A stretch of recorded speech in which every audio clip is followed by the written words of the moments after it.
In Tel Aviv, Israeli police used water cannons to disperse protesters who had refused to go home even after a major capitulation from Benjamin Netanyahu.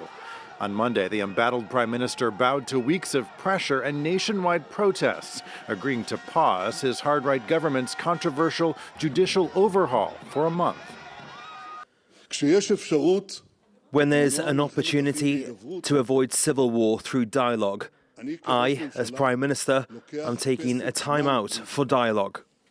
The move to remake the nation's courts would give Netanyahu's government power to select judges, including those presiding over his own corruption trial, a move widely panned as undemocratic.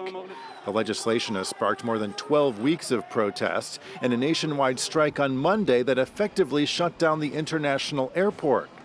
Protesters say just delaying the plan is not good enough and that they won't stop until the legislation is withdrawn.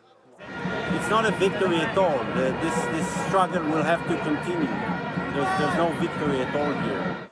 Western allies, including the U.S., have also expressed concern and welcomed Netanyahu's announcement as a chance to buy time to find a compromise. And compromise is precisely what we have been calling for, and we continue to strongly urge Israeli leaders to find a compromise as soon as possible.